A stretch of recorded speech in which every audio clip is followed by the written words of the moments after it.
Hello student, good morning. आज हम बात कर रहे हैं आपके जो हाइड्रोक्सी कंपाउंड पढ़ रहे थे आपके ऑर्गेनिक कंपाउंड्स, उसमें फिनॉल की। फिनॉल जो है उसमें एक हाइड्रोक्सी ग्रुप पाया जाता है, क्रियात्मक समूह, जो कि बेंजीन रिंग से जुड़ा हुआ होता है। इन्हें ऐसे कार्बोलिक एसिड भी बोलते हैं या हाइड्रोक्सी बेंजीन भी बोलते हैं। अब हम बात करेंगे बेंजीन बनाने की विधियाँ। बेंजीन कैसे बना सकते हैं हम, तो ये पहला आपका जो है इसमें देख सकते हो एग्जांपल। बेंजीन से कैसे बनाएंगे, B2O5 की जब रिएक्शन हम कराएंगे 300 डिग्री टेम्परेचर पर, हम जब इसको रखेंगे बेंजीन को, तो हमें फिनॉल प्राप्त होता है। इसी प्रकार ग्रेगनार्ड अभिकर्मक से भी हम रिएक्शन करवा सकते हैं।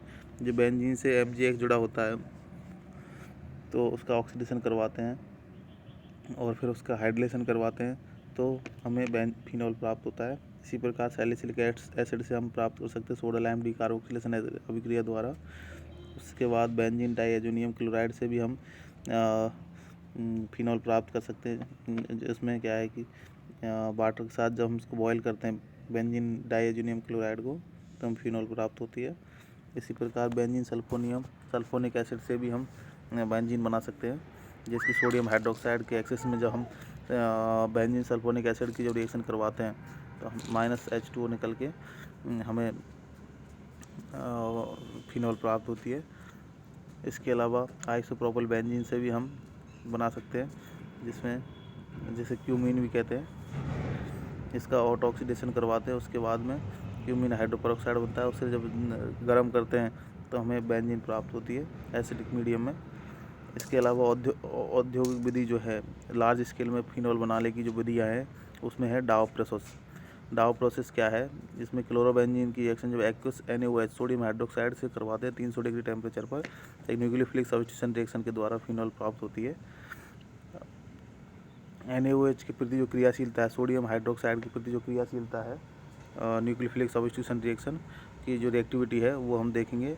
जो क्लोरीन के साथ जो हम डीएक्टिवेटिंग ग्रुप जो है लगा रहे हैं बेंजीन में, जैसे फॉर एग्जांपल NO2 है, जो कि एक इलेक्ट्रॉन विड्रॉइंग ग्रुप है, उसको जोड़ रहे हैं, तो जो न्यूक्लियोफिलिक सब्स्टिट्यूशन रिएक्शन के प्रति जो रिएक्टिविटी है वो इंक्रीज होती जाती है। उसके अलावा हम देखें क्लोरोबेंजीन से भी हम फिनॉल प्राप्त कर सकते हैं। जलीय जब हम क्लोरोबेंजीन की रिएक्शन एक्वस NaOH से करवाते हैं तो कोई रिएक्शन नहीं होती है, लेकिन जब किसी एल्किल क्लोराइड की रिएक्शन जब एक्वस मीडियम में करवाएंगे तो हमें एल्कोहल प्राप्त होते हैं एक न्यूक्लियोफिलिक सब्स्टिट्यूशन के द्वारा। लेकिन हम जब बात करें क्लोरोबेंजीन की, तो क्लोरोबेंजीन एक स्टेबल होता है कंपाउंड, बिकॉज कार्बन और जो क्लोरीन के बीच का जो बॉन्ड है उसमें डबल बॉन्ड के नेचर आ जाते हैं, बिकॉज रेजोनेंस की वजह से। इसी वजह से ये एक्वस NaOH के साथ नहीं देता है। लेकिन जब इसको 300 डिग्री टेम्परेचर पर जब हम इस रिएक्शन करवाते हैं तो हमें न्यूक्लियोफिलिक सब्स्टिट्यूशन रिएक्शन होती है और हमें फिनॉल प्राप्त होती है।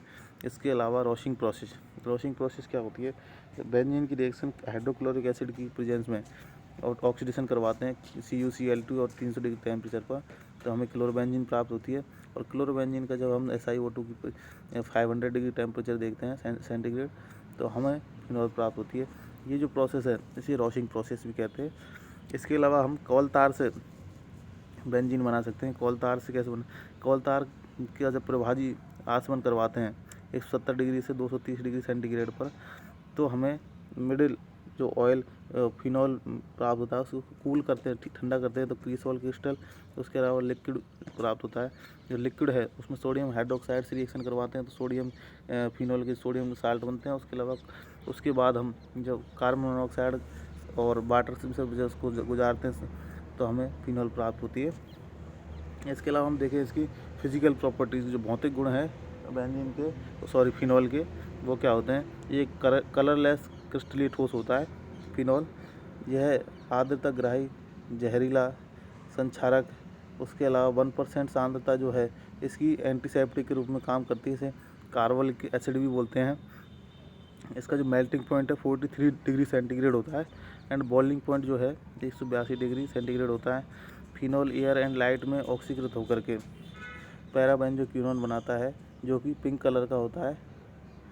जल में आंशिक विलय परंतु कार्बनिक विलायकों में पूर्ण विलय होता है फिनॉल। ये हम देख सकते हैं।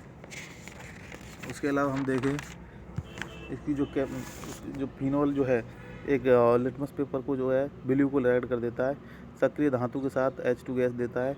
इसका मीनिंग क्या है कि जो फिनोल है वो एक एसिडिक नेचर का होता है। सोडियम हाइड्रोक्साइड के साथ अम्ल क्षार रिएक्शन देता है, एसिड बेस रिएक्शन। उसके अलावा सोडियम बाइकार्बोनेट के साथ ये क्रिया नहीं करता है।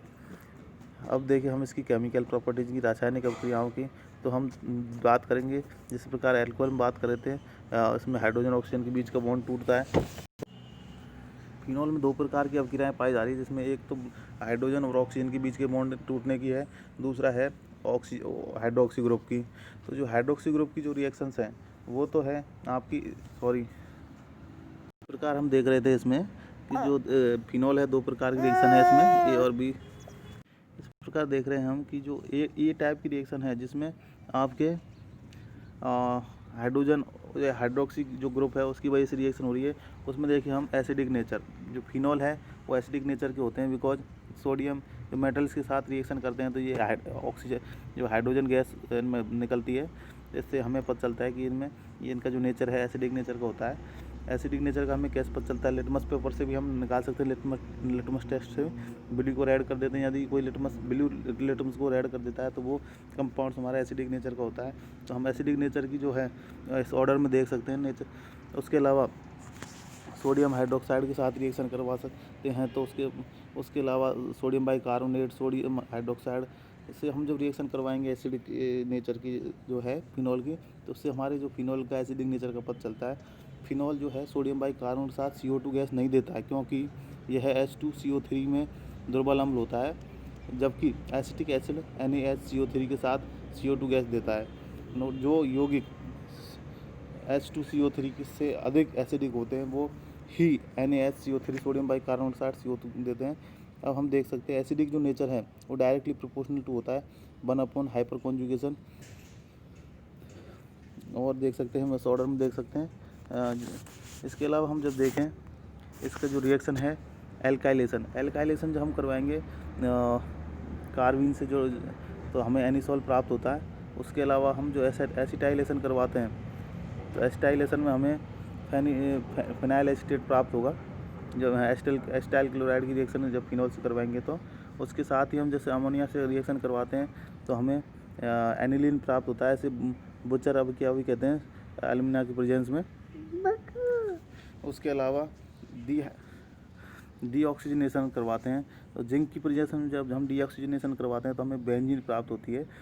लेकिन जब हम एलाइलिक जो है उसके अलावा जब PCl5 के साथ रिएक्शन करवाएंगे तो हमें PH3PO4 only for phenol not for alcohol. Alcohol में ये रिएक्शन नहीं पाई जाती है, ओनली फिनोल्स में ही ये रिएक्शन पाई जाएगी। उसके अलावा हम और बात करें केमिकल रिएक्शनों में तो उसी में है ऑक्सीडेशन।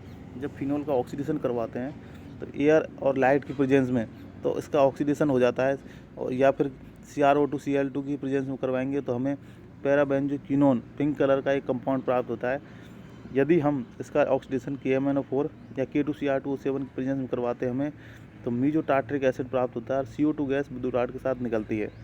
तो इसे हम इसके अलावा यदि हमको K2H2O7 ये है हमारा एल्प्स पर सल्फेट ऑक्सीडेशन भी बोलते हैं इस रिएक्शन को, जिसमें हमें क्यूनॉल प्राप्त होता है। तो इस तरह से हम देख सकते हैं जो ऑक्सीडेशन है फिनोल्स का वो आसानी से हो रहा है। इसके बाद हम देखें बेंजीन की जो रिंग की जो रिएक्शन है वो देखें हम, उसमें बेंजीन रिंग जो देगी वो देती है हमारी इलेक्ट्रोफिलिक सब्स्टिट्यूशन रिएक्शन।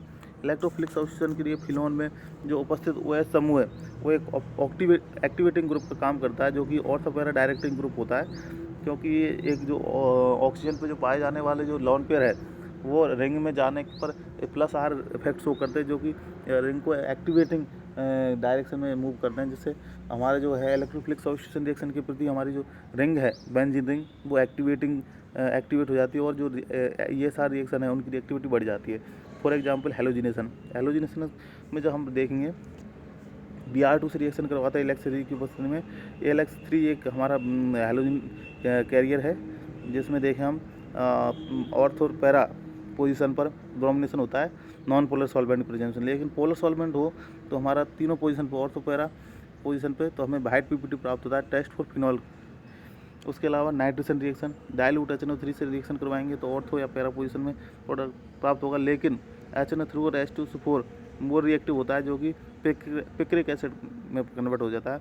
उसके साथ देखें हम सल्फोनेशन रिएक्शन।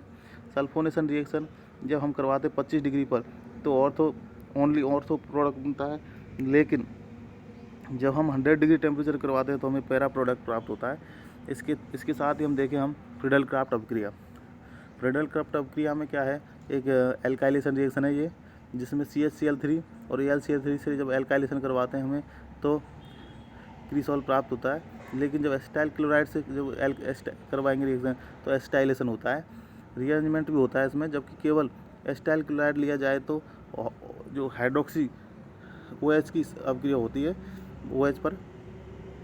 इस प्रकार अगली रिएक्शन है फ्रिस पुनर्विन्यास अभिक्रिया। फ्रिस पुनर्विन्यास अभिक्रिया में क्या होता है, एसिटाइल फिनाइल है जो है फिनाइल एस्टेट, उसकी जो AlCl3 की प्रेजेंस में हीट करेंगे उसको हमें ये 2 प्रोडक्ट प्राप्त होते हैं ऑर्थो पैरा पोजीशन पर। इसके साथ ही है गाटरमान एल्डिहाइड संश्लेषण। गाटरमान एल्डिहाइड सिंथेसिस जो रिएक्शन है साइनाइड, हाइड्रोसाइनाइड और हाइड्रोक्लोरिक एसिड से जो AlCl3 की उपस्थिति में करवाएंगे तो हमें एक सैलिसल्डिहाइड प्राप्त होता है। ये इसमें इसके अलावा राइमर टीमन अभिक्रिया है आपके, ये देख सकते हैं, जिसमें सैलिसल्डिहाइड और सैलिसिलिक एसिड प्राप्त होते हैं। इसके अलावा डफ अभिक्रिया है, डफ अभिक्रिया, जिसमें हमें जीरोट्रोपिन से जब रिएक्शन करवाते हैं इसकी तो हमें सैलिसल्डिहाइड प्राप्त होता है। इसके साथ ही हम देखते हैं और आगे बढ़ेंगे हम तो जो केमिकल रिएक्शंस में इसके तो हम देखेंगे लैडरमान से अभिक्रिया। लैडरमान से अभिक्रिया में देखेंगे हम क्या होता है, जब फॉर्मल्डिहाइड से रिएक्शन करवाते हैं फिनॉल की तो हमें बेकेलाइट प्राप्त होता है। बेकेलाइट जो है एक मोनोमर है जो फिनॉल तथा फॉर्मल्डिहाइड का वो है प्रतिस्थापित। जैसे ये ताप सुग्राही पॉलीमर होता है बेकेलाइट, जो कि क्रॉस लिंक पॉलीमर होता है। इसके अलावा कॉल्वे सिमेट अभिक्रिया। कॉल्वे सिमेट अभिक्रिया में क्या होता है, जो फिनॉल की रिएक्शन CO2 से सोडियम की प्रेजेंस में करवाते हैं 140 डिग्री पर तो हमें सैलिसिलिक एसिड प्राप्त होता है। इसी प्रकार है लेबरमान से नाइट्रोसो अभिक्रिया, जिसमें हमें ऑर्थो पैरा पोजीशन पर नाइट्रोसो फिनॉल प्राप्त होती है, जो कि नीले रंग की होती है, हेलन भी बोलते हैं इसको। एसीटोन के साथ करवाते हैं तो हमें बिसफिनॉल A प्राप्त होता है। इसके अलावा थैलिक एनहाइड्राइड के साथ करवाते हैं तो फिनोप्थिलीन प्राप्त होती है हमें H2SO4 की प्रेजेंस में। इसके साथ ही हम देखें बेंजीन के साथ युग्मन अभिक्रिया बोलते हैं इसको।